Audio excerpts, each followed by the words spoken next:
हरे कृष्ण। तो आज हम श्रीमद् भागवतम के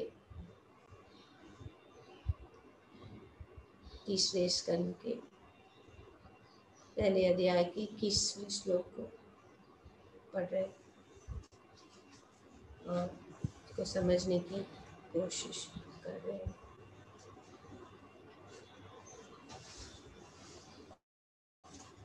श्री सुखदेव गोस्वामी बता रहे कि विदुर किस प्रकार से तीर्थ यात्रा में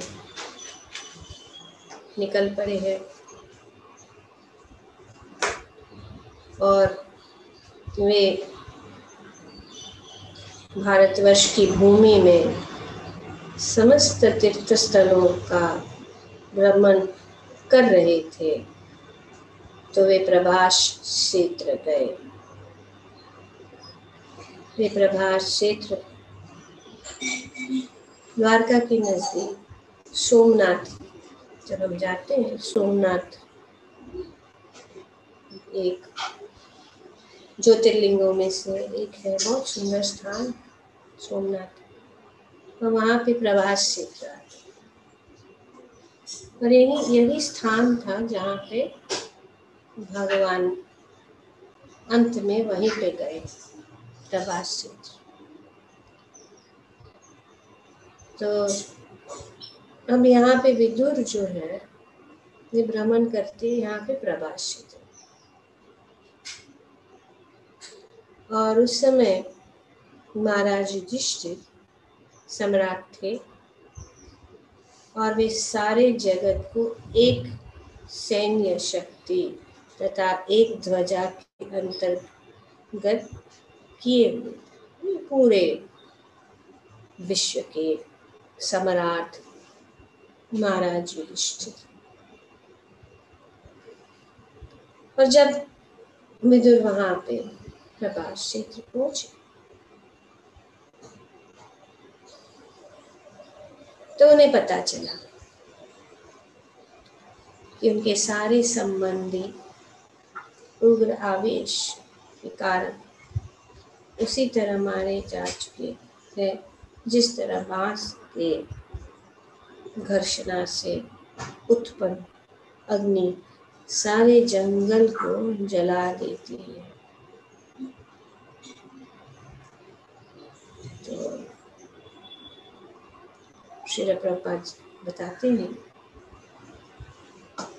कि अपने तात्पर्य है कि संपूर्ण संसार की तुलना जंगल से की गई है। इससे की गई है जंगल से। यहाँ पे सुंदर रूप से सुखदेव गोस्वामी बताते जैसे कि अग्नि सारे जंगल को जला देती है। घोर जब जंगल में आग लगती है तो वो बहुत घोर आग होती है, उसको बंद करना बहुत कठिन है। जैसे हमने देखा कुछ साल पहले अमेरिका में भी और यहाँ पे फिलीपींस या फार ईस्ट में कहीं पे बहुत आग लगी थी। अमेरिका में लगी थी फॉरेस्ट फायर। उसको बंद करना बहुत कठिन है, आसानी से नहीं। तो इस संसार में ऐसा ही है, सब जल रहे। इस संसार की अग्नि जंगल में घर्षण के कारण किसी भी क्षण आग भड़क सकती है। छोटा सा चिंगारी चाहिए छोटी सी बात को बड़ा। तो यही है संसार में। अगर इतना बड़ा युद्ध क्यों हुआ, वो छोटी सी बात। पर उसमें कितना नुकसान हो जाता। तो ये बांस के जैसा, जंगल में कोई आग लगाने नहीं जाता, जैसा नहीं चाहते कोई भी ये आग लगे, कोई चाहेगा अपने घर को आग लगे, लेकिन लग जाए। घर्षण, जंगल में घर्षण की कारण, किंतु बांसों के बीच संघर्षण मात्र से अग्नि उत्पन्न होती है। तो जैसे कि बांस मतलब सूखा लकड़ी है या बैम्बू है, उसके घर्षण से अपने आप आग लग जाती है, जो सारे जंगल को जला डालती है। तो इसी प्रकार से यहाँ पे बताया जा रहा है कि विदुर के जो संबंधी उग्र आवेश के कारण उसी तरह मारे जा चुके हैं जिस तरह बांसों के घर्षण से उत्पन्न अग्नि सारे जंगल को जला। बात संभल नहीं सकी। विदुर को पहले से पता था, क्योंकि वे कौरवों को ये आदेश दे रहा था कि ये छोड़, इस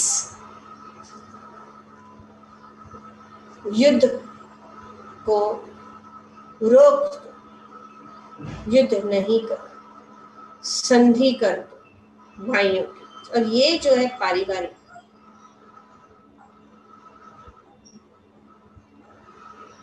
सब चीज घर से शुरू होता है। और यहाँ पे ये सब इच्छाएं घर से शुरू होती है, सब जो है क्लेश भी घर के अंदर। तो इसीलिए बहुत जरूरी है कि इससे बचकर, छोटी चीज जो है इतनी बड़ी बात हो जाती है कि सब परिवार टूट जाता। उन्होंने ऐसा मुझे कहा, मैं नहीं सुनूं। ये हट जिस प्रकार, ये दुर्योधन मेंटालिटी है कि अब तो मैं बड़ा हूं, मैं युवराज, मैं कुछ भी कर सकता। तो इसीलिए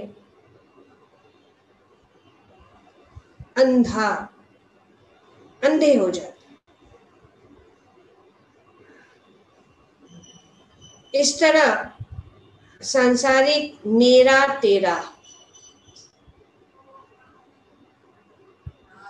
तेरा रूपी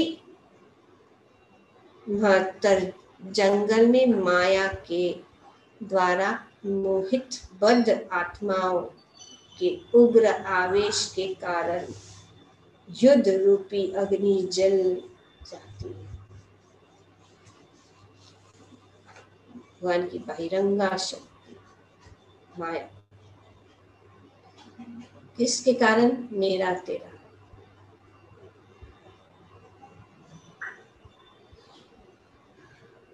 और ये मेरा तेरा एक मिथ्या अहंकार, असत्य। और ये क्यों होता है? अविद्या के कारण। क्योंकि हम सोचते हैं कि सब कुछ हमारा है, और इस बीच में मेरा तेरा के कारण जो है युद्ध रूपी अग्नि जल जाती।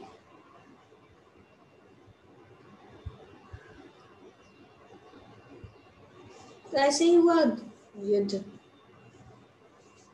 विदुर ने सलाह दी, व्यासदेव ने सलाह दी, मैत्री मुनि ने सलाह दी भगवान ने सलाह दी कि नेक नहीं सुन। तो विदुर का पता पहले से कि ये जो है अभी बात बहुत बिगड़ गई है और उनको इसमें शामिल नहीं होना है।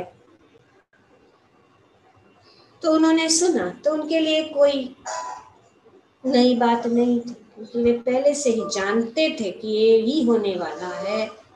तो उनके बाद वे पश्चिम की ओर बढ़ते गए, जहाँ सरस्वती नदी बहती।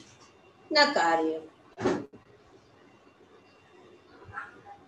अभी जब पता ही है कि ये होने वाला है, तो शोक करने से क्या? अपने गंतव्य, अपने कार्य को जारी रखना, आगे बढ़ना है। क्योंकि एक छोटे से कारण की वजह से बड़े बड़े जो है गलतफहमियां हो जाती है, झगड़े, पारिवारिक बंटवारा, या परिवार का पूरा नष्ट। जैसे यहाँ पे इतना बड़ा पूरा खुल कौरव तथा यादवगण दोनों ही विदुर के संबंधी थे।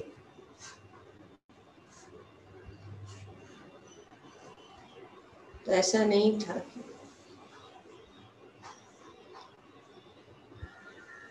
क्यों? उनको पता था कि यही होगा। तो वे जब उन्होंने सुना, दुख तो बहुत हुआ कि सब कौरव मारे गए, बहुत दुख हुआ, लेकिन इससे क्या? अगर कुछ कर सकते हैं तो बात है, कुछ नहीं कर सकते तो उसको पकड़ के बैठ छोड़ देना चाहिए, त्याग देना चाहिए, अपनी जिंदगी को चलाते रहे, आगे बढ़ना, प्रगति की ओर, आध्यात्मिक प्रगति की ओर। जब कोई विपरीत स्थिति हो जाती है तो हमारा ब्रेक बहुत जोर से ब्रेक लगता है। कभी जोर से ब्रेक रखता है तो सिर भी टकरा जाता है, पर हमें ऊपर अपने आप को उठा चलते रहना है। उसका उपाय क्या है? उपाय यहाँ पे बताते प्रभुपाद जी अपने तात्पर्य। ऐसे सांसारिक अग्नि संतों की कृपा रूपी बादल के जल से ही बुझाई जा सकती है। एक रास्ता सभी परिस्थितियों के लिए रास्ता है। ऐसा कोई भी परिस्थिति नहीं है जिसमें कोई रास्ता नहीं। जरूरत जब है तब रास्ता जरूर रहता है। ऐसा कोई भी सिचुएशन नहीं है, ऐसा कोई भी प्रॉब्लम नहीं है जो सॉल्व नहीं हो सकता। तो जब ऐसा होता है, यहाँ पे बताया कि सांसारिक अग्नि संतों की कृपा रूपी बादल से के जल से ही बुझाई जा सकती है। जिस तरह जंगल की आग केवल बादल से बरसने वाली वर्षा से बुझाई जा सकती है। ये रास्ता श्री विश्वनाथ चक्रवर्ती ठाकुर अपने प्रार्थना में यही हम रोज गाते हैं कि एक संसार आव। क्या है? संसार दावाग। संसार दावा नल, इसका अर्थ ये एक संसार क्या है, ऐसा ही जो अग्नि जंगल में अग्नि संसार दावा नलनीद लोक।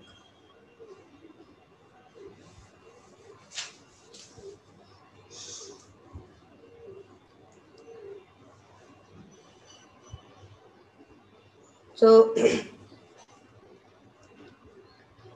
त्रणायक कारुण्य घना घना, घना बादल, किसका बादल,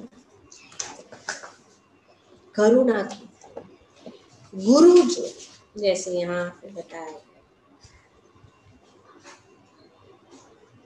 कि गुरु क्या करता है, ये बादल,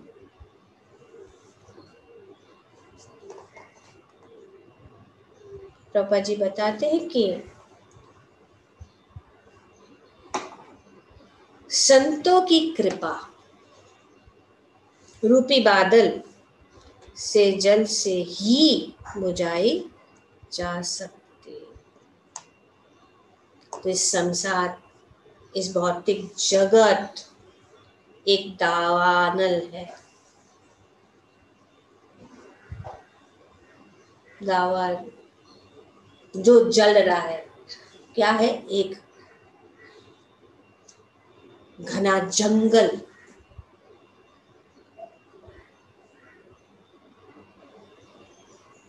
और हम सब लीडर लोग संसार दावा नल लीड लोग, हम इस से पीड़ित हो रहे, जल रहे, लोग मतलब लोग, सब लोग पीड़ित हो, पर गुरु त्रणाय, त्रणाय मतलब मुक्त करने के लिए इस जलती हुई अग्नि में जिसमें हम सब जल रहे हैं, उस अग्नि से गुरु जो है हमें बाहर निकालते। त्रणाय कैसे, करुणया, करुणा, संसार material existence, davana, the forest fire of material existence, leader लोग का afflicted people, जो लोग उसका afflicted, leader afflicted लोग people,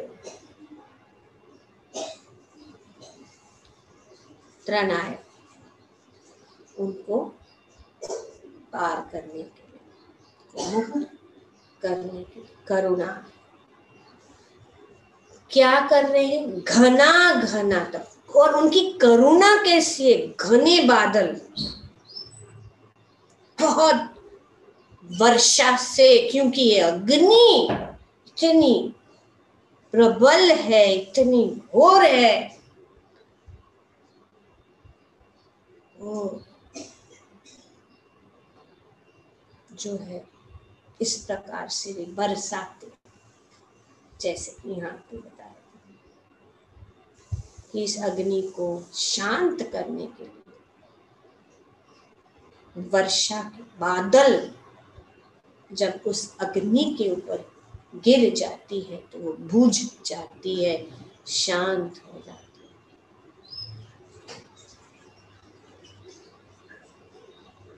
कल्याण, जिसने इस कल्याण को पाया,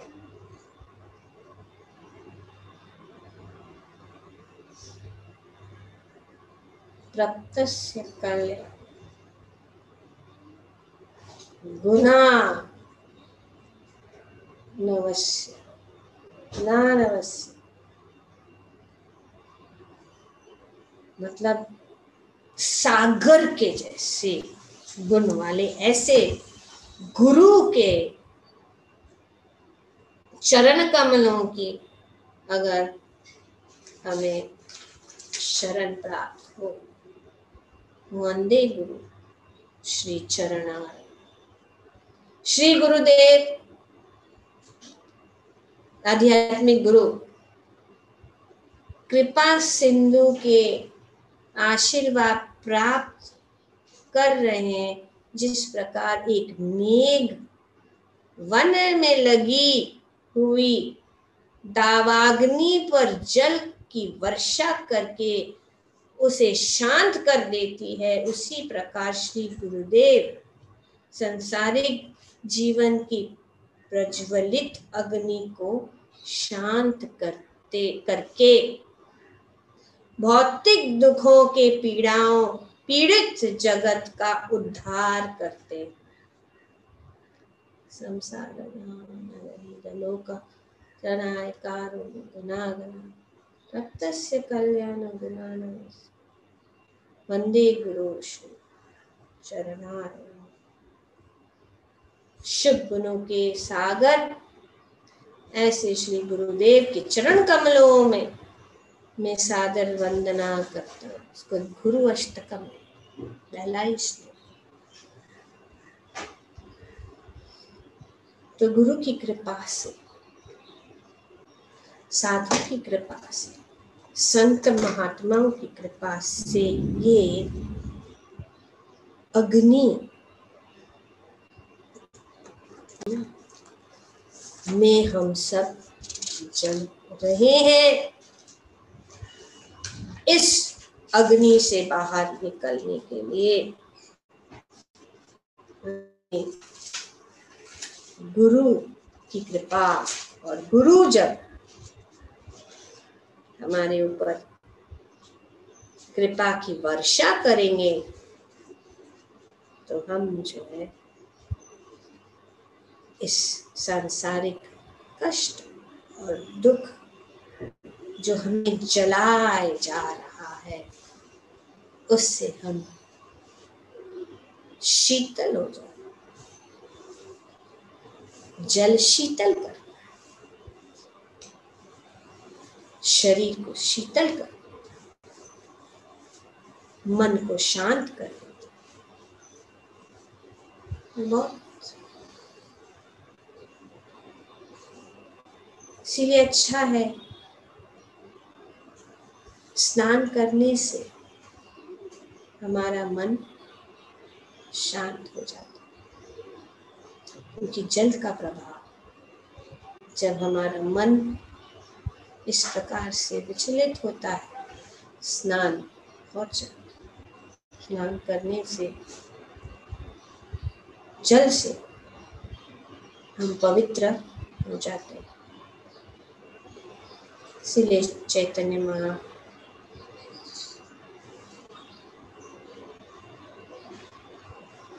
कहते हैं चेतो दर्पण भव महादावाग्नि निर्वापण।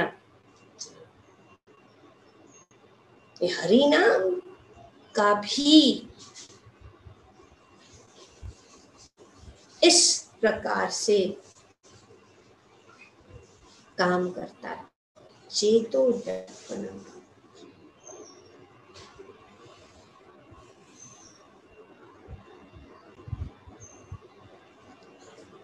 महादवा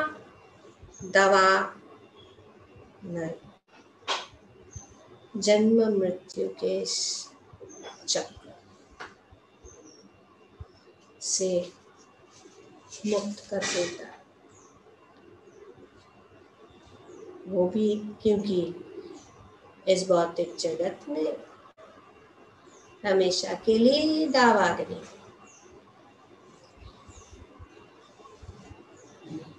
इसको निर्वापन कैसे? श्रेय कैरव चंद्रिका वितरणम विद्यावधु जीवन। कमल के जैसा।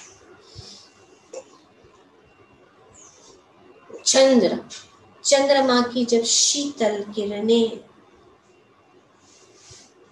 हमारे ऊपर पड़ती है तो हम शीतल हो जाते हैं।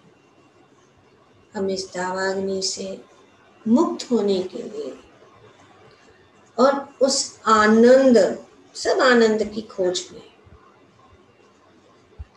क्योंकि हम सच्चिदानंद है हमारा स्वरूप, हम इसी भगवान सच्चिदानंद है, हम भगवान के अंश है तो हम भी सच्चिदानंद हैं। लेकिन इस संसार में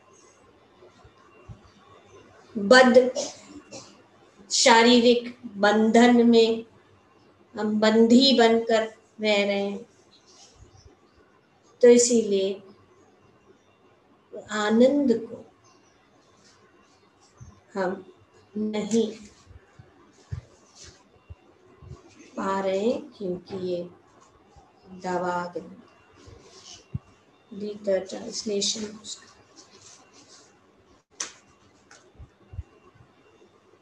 श्री कृष्ण संकीर्तन की परम विजय हो, जो वर्षों से संचित मल से चित्त का मार्जन करने वाला तथा बारंबार जन्म मृत्यु रूपी महादावानल से शांत करने वाला है। तो इस सांसारिक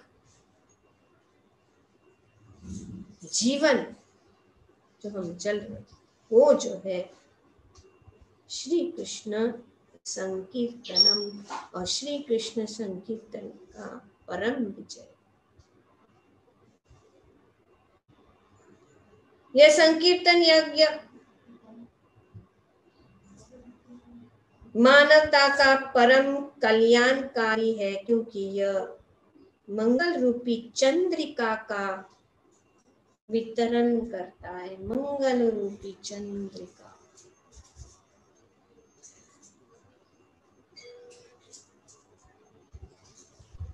समस्त अप्रकृत विद्या रूपी वधु का यही जीवन है। यह आनंद के समुद्र को वृद्धि करने वाला है, और यह श्री कृष्ण नाम हमारे द्वारा नित्य वांछित और पूर्णामृत का हमें आस्वादन करता है। तो इस आनंद के आस्वादन के लिए हम खोज रहे हैं, और ये आनंद का आस्वादन हम इस हरि नाम में, नाम संकीर्तन।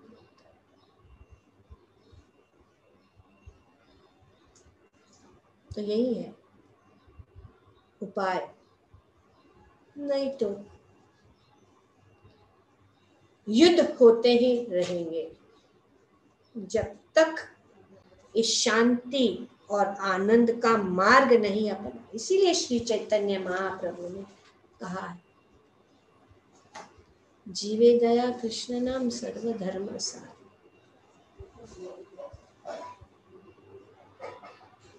सिर्फ कृष्ण नाम ही बचा सकता है। और ये कृष्ण नाम कैसे प्राप्त होता है? भगवत कृपा से, भगवान के भक्तों की कृपा से हम जो है इस हरि नाम को प्राप्त कर सकते।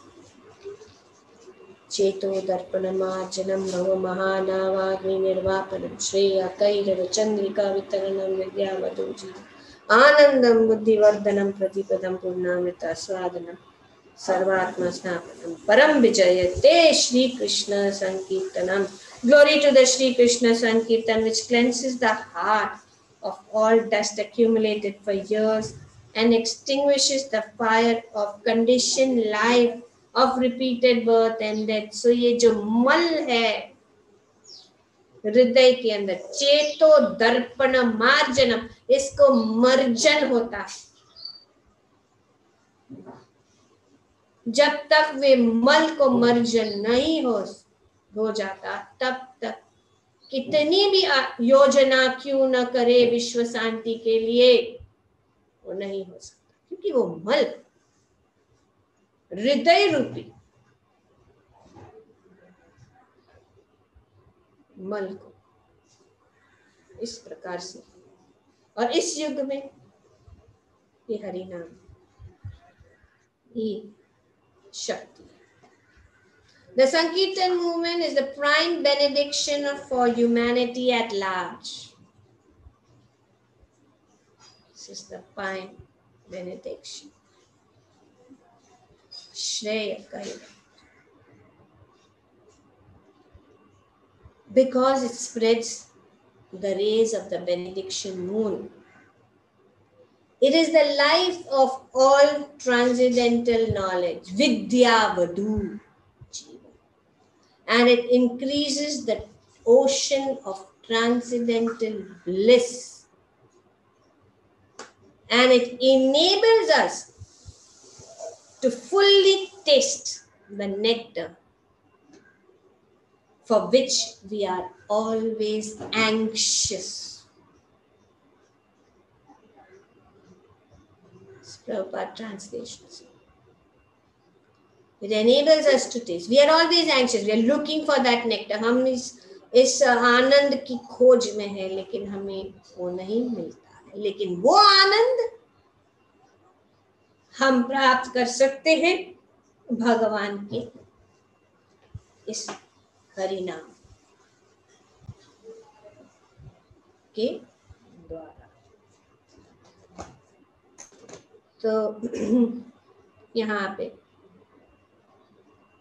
ये बताया गया है कि नहीं चाहते, जंगल में कोई जाता है तो नहीं चाहते कि आग लगाने के लिए नहीं जाते, लेकिन लग जाते। कोई नहीं चाहता कि अशांति, लेकिन अशांति अपने आप हो जाती है, जैसे कि एक वन में या जंगल में। और ये फ्रिक्शन,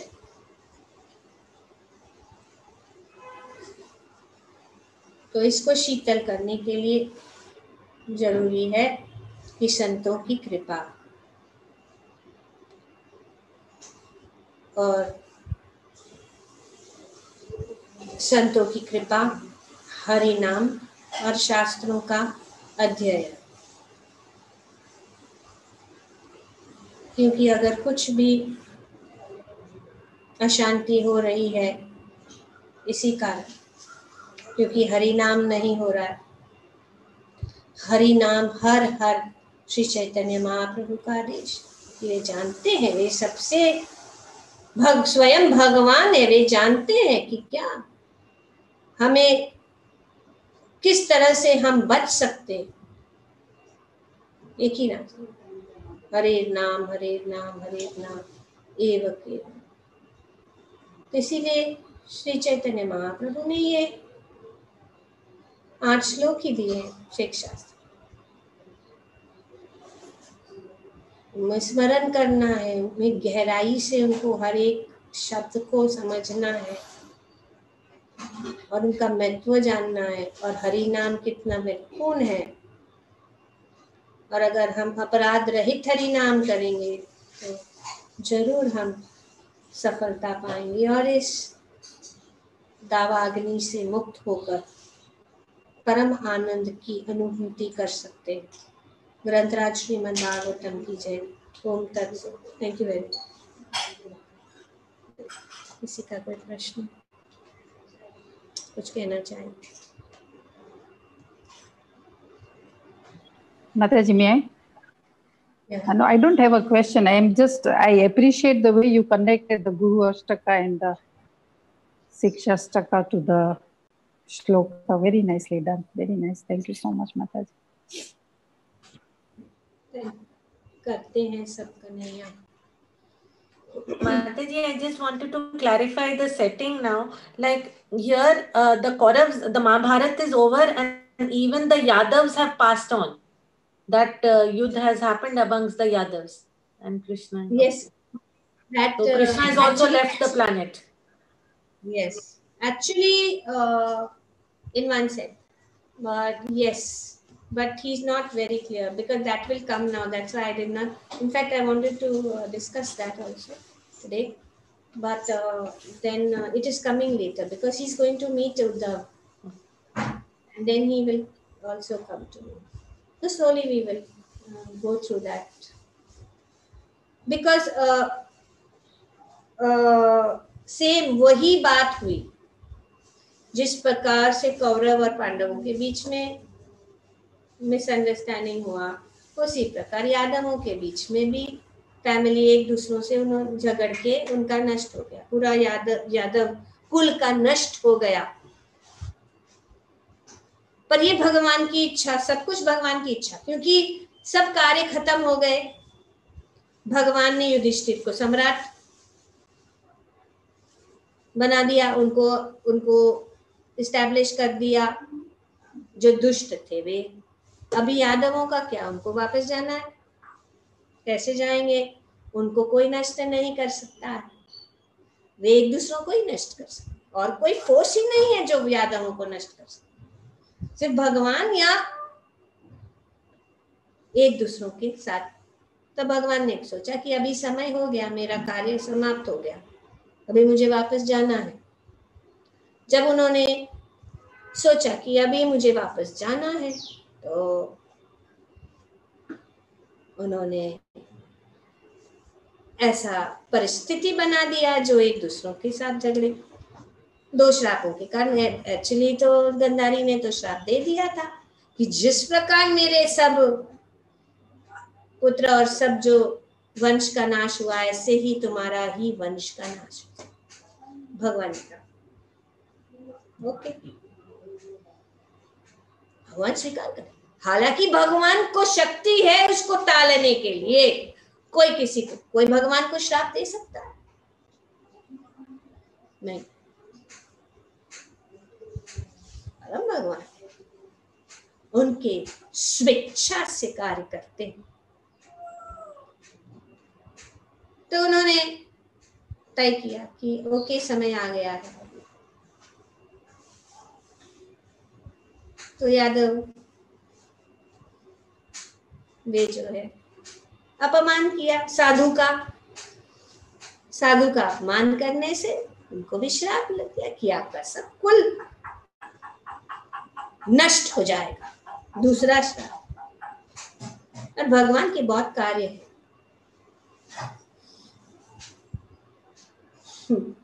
तो इस प्रकार से उन्होंने मजाक उड़ाया साधु सांबा को, लड़की के रूप में, गर्भवती स्त्री के रूप में उनके सामने, उनको मजाक में, और नशा वगैरह में, सब ये जो बताए कैसा। पर भगवान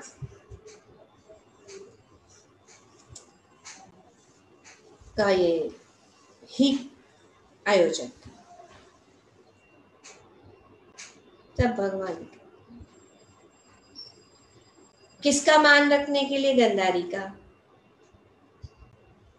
साधुओं का मान रखने के लिए, कि जो साधुओं को अपमानित करता है उनका विनाश निश्चित।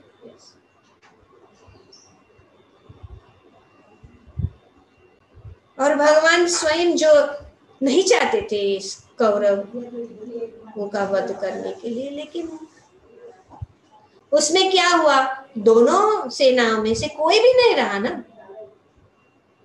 सब यदु और जो भी थे वो सेना में, नारायण की सेना, सब जो नष्ट हो गए थे, कौरव भी नष्ट हो गए, सब नष्ट। और भगवान को श्राप मिला, भगवान ने स्वीकार किया। तो इस प्रकार साधु ने श्राप दिया कि या जाओ। तो उन्होंने कहा कि आप बताइए इसके गर्भ में कौन है, लड़का है लड़की है क्या है। पर मजाक कर रहे थे तो उनको भी क्रोध आया। उन्होंने कहा लोहा का मुसल। जब उन्होंने देखा तो सचमुच ही लोहे का मुसल। डर गए भाग के वहां से। सांबा साम जो भी थे भगवान के, और गए।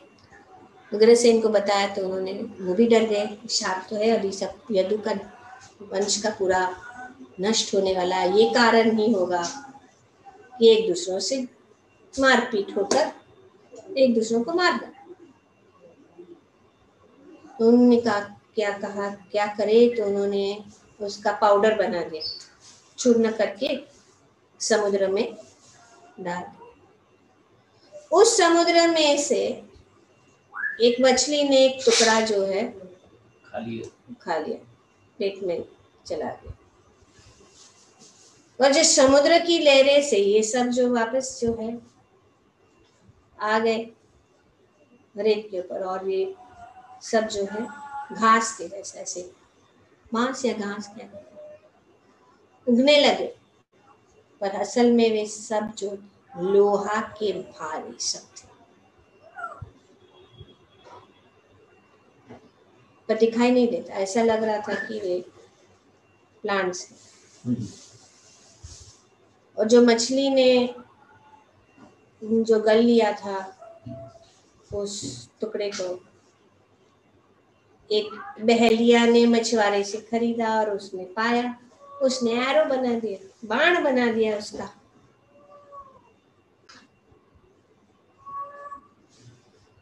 और जब यादवों के बीच में युद्ध हुआ, सब मारे गए, फिनिश हो गए। तब भगवान लेटे थे वे प्रभास क्षेत्र में। बालका तीर्थ नाम का वो स्थान है। जब हम जाते हैं, बालका तीर्थ जहाँ पे भगवान ऐसे लेटे हुए थे, विश्राम कर रहे थे, उनके चरण एक के ऊपर उन्होंने एक उनका पैर रखे हुए थे, लेटे हुए थे। तो बहेलिया ने देखा भगवान के इतने सुंदर कमल रूपी चरण है, उन्होंने लगा कि ये हिरण। तो उन्होंने छोड़ दिया भगवान के चरणों में। मौका था भगवान। बलराम जी भी पहले ही चले गए, शेषनाग, फिर भगवान। तो जरा नाम का ये जो बहेलिया था,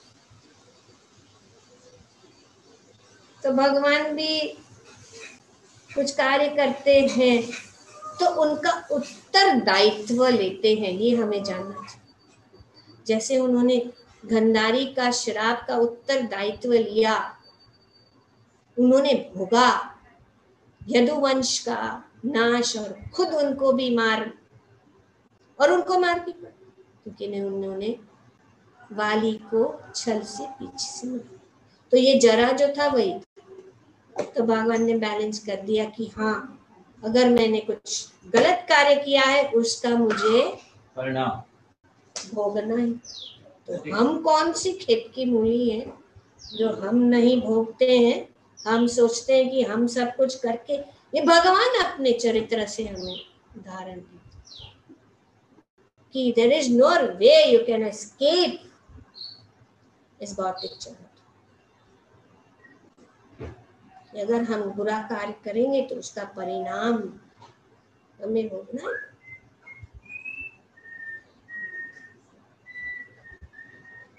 अगर कोई हमारे से प्रसन्न नहीं है तो उसका परिणाम भोगना है। तो ये इस प्रकार से ही आगे जब विदुर जाते हैं, मिलते हैं, जब से पूछते हैं सबके विषय, तो जान तो लिया तो याद है। तो आज 21वां श्लोक हमने किया। इस श्लोक में, इस अध्याय में कितने हैं श्लोक? 42 है शायद। सो हम लोग मिडवे आ गए इस अध्याय में भी। हर दिन प्रगति की ओर ही बढ़ रहे। ये भगवान की असीम असीम कृपा के कारण हो रहा है। अपने आप को बहुत भाग्यशाली समझना चाहिए और प्रार्थना करना चाहिए कि हम भगवान की कृपा हमेशा हमारे ऊपर बनाए रहे, ताकि हम इस तरह से उनकी कृपा से हम आगे बढ़ते रहे। श्रीमद् भागवतम भगवान से भिन्न नहीं है और भगवान के संबंध हम जोड़ कितने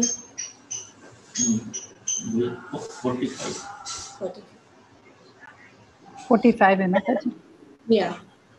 If there are some,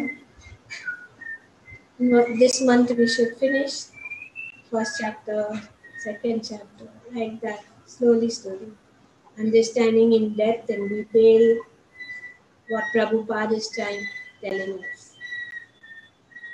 Prabhupada जैसे महान संत आत्माओं की वाणी को भी सुनना हमारा जीवन के लिए बहुत ही महत्वपूर्ण। Okay, thank you very much. कीर्तन